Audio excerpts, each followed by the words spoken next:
don't have COVID. Tonight? Yeah. Sexual vitality. Sexual vitality. There's We got our gas station coffee. Welcome to the real world. Real lives, real stories are shared here, and it's Thanksgiving. We are not celebrating. I haven't bought a single. No shit, we don't celebrate Thanksgiving. So we got our gas station coffee for people who don't have families, for people who are all alone. The places where lonely people go because they have no one. You go to the cafe, you go to the gas station. We went to the gas station. I'm so sorry. People usually don't close on Thanksgiving. This is a phenomenon. Walmart's always used to be open on Thanksgiving. But why are they closing on Thanksgiving? I told you. This is capitalism. I remember having to work Thanksgiving. This is the first time that I don't know if this is a thing, but we're talking about it.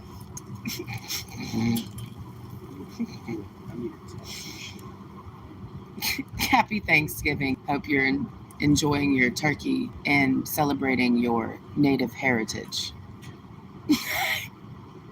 Sincerely, I'm honoring the ancestors tomorrow. Not yours, only mine. Seriously, why would I honor your ancestors? They're not my ancestors. And most people that have lighter skin and lighter hair talk down on us brown-haired, brown-eyed people. I met one of them yesterday who made a comment to me that said, "Most brunettes are jealous of me." And I said, intriguing. How narcissistic can you be? I love myself. Ever thought about that? And I think everyone wants to have sex with me. And the pick-me spirit is in full force because it is the spirit of the holidays. We went out last night and I sat at the bar and something interesting happened. And I knew I would see somebody that I needed to see. And of course I did. Guess who walked up to me? I said, the one I've been looking for since, what was it? And he was walking up and then he realized it was me, and he stopped. And he stood outside facing me. And he said, something. And I'm like, And he said, I think I was so drunk that night. I said, oh, were you? And I said, I heard you called me a bitch. Oh, did I? But I asked him to explain to me why he thought I was a bitch. And I asked him, did I hurt you? Oh, maybe I did, but the good kind. I said, really? Is it because I ignored you? Oh, no, it was because I was drunk, something like he made some excuse. And he's like, you can call me a bitch. He said, you can call me a bitch. Telling myself the next time I saw him, I'm going to call him a bitch and beat his ass. He said to me, I like being called a bitch. And I looked at him and I just could not call him a bitch. And I asked him to explain to me how he feels that my behavior should improve if he felt I was a bitch, and to give me some pointers on what I can do better. And he said, we don't have to go that deep. And then he said, okay, I have to leave. I have to go inside. And so he went inside. Then we went to Saloon and we saw him there too. And he sat at a table behind me. So that was cool. There's so much that I want to say, but it will be mostly offensive to the white people who are making their dry cornbread stuffing right now. The dry ham and the unseasoned mashed potatoes and the crumble cake with your boiled eggs and your rolls, your dinner rolls, and your Jell-O salads, your pecan pies and your pumpkin pies, and the whipped cream that you'll put on top of each, and your cranberry sauce, and the turkey and the giblets and the gravy, broccoli casserole, the green bean casserole. I hope you white people have a great day. Those same bland foods that you make every year. But you have fun. I'm so glad I'm not participating in that vomit fest this year. I'm not. I'm surprised anyone's watching. I'm having a good day with my family. I talked to my sister. She's been hanging out with the ants in Kuwait, talking to ants. What else do you do in the desert? What else do you do in the desert? I don't know. I have to ask what one does in the desert. Chase tumbleweeds, chase dunes and haboobs, jackrabbits, and we don't go to the desert. We avoid the desert if we can. What a gloomy little day. There was a shooting at Walmart. There's a song, Wherever I May Roam.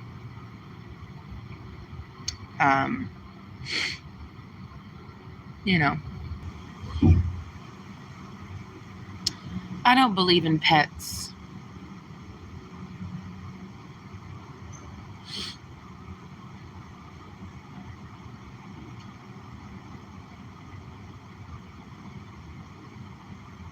When it comes to my belief system, it is a system that I take incredibly seriously that goes against my religion. I like having fun, and a lot of people, everyone gets blocked on this channel. I believe in blocking you. But it's fun for me to make a human being my God and worship them. And it's not sexual, but it can be, because sex is involved, you know. This is not about me being in a relationship. You can't be in a relationship with a God, you know. We went to the gym yesterday and we ran and we lifted weights. Well, I didn't lift them, I pulled them. It hurts just a little bit. We are getting larger. And ultimately, the goal is become a monster. You know, to be able to kill men with my thighs. I want to be able to crack necks with my thigh meat and leave them dead on the ground. That's the goal. We're not there yet. But I want to be able to crack a skull like a goddamn pecan with my inner thighs, you know. We are not there yet. I cannot find a single physical flaw. There was none. Absolutely zero flaws. It's true. I would know. I've seen him naked. From the top of his head to the soles of his feet. Zero flaws. You just decide one day, why not? That is God. I may never see him again. It doesn't matter. That's the point of God.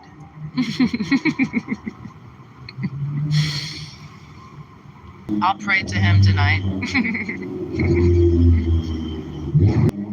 We thank you. You know, as a woman, I prefer to worship than I want to worship a man just because you have a penis. It's just in my personality structure. I have a cock. That's my history. That's what I'm very good at. Don't get mad at me. I experienced something that was so incredibly disturbing.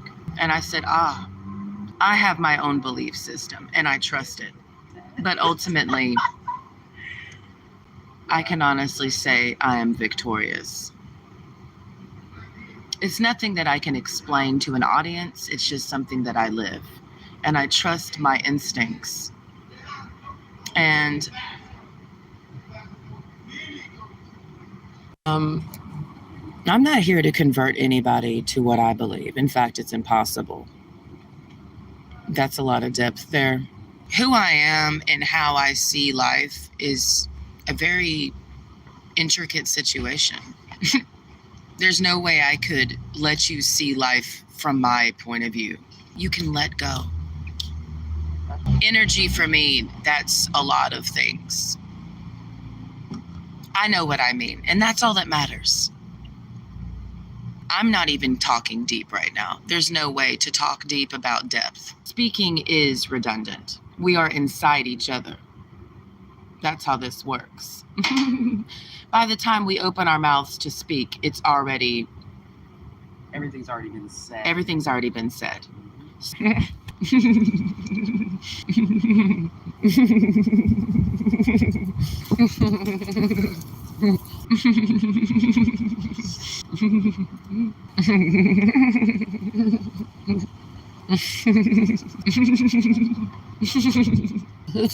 By the time I open my mouth, it's too late.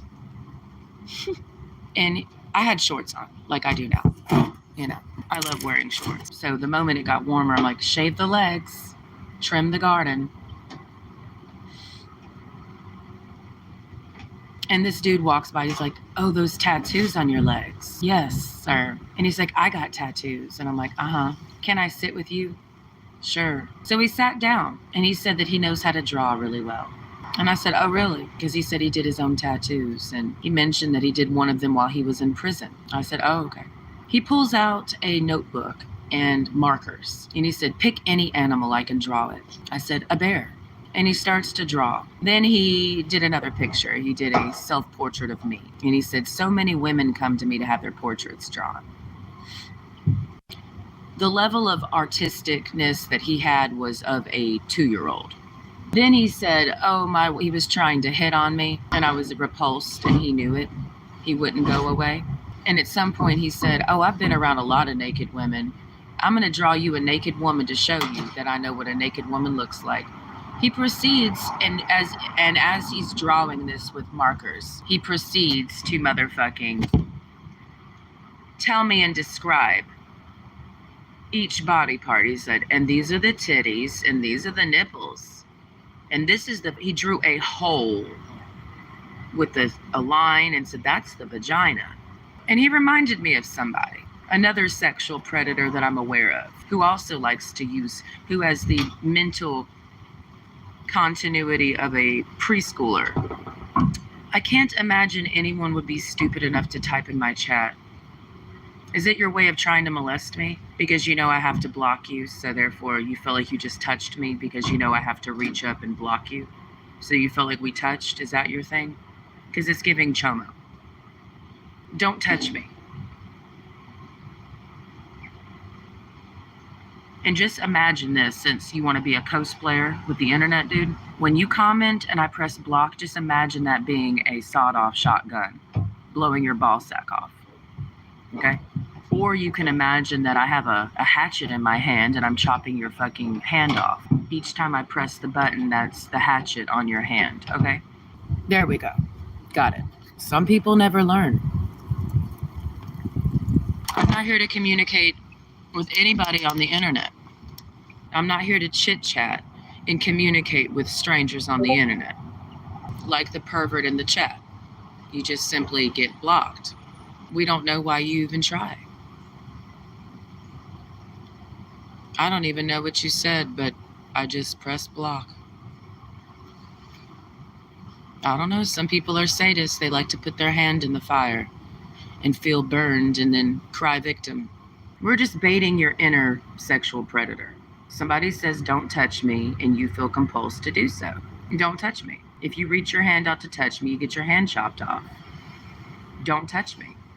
It's not hard. Somebody tells you don't touch them, don't touch them.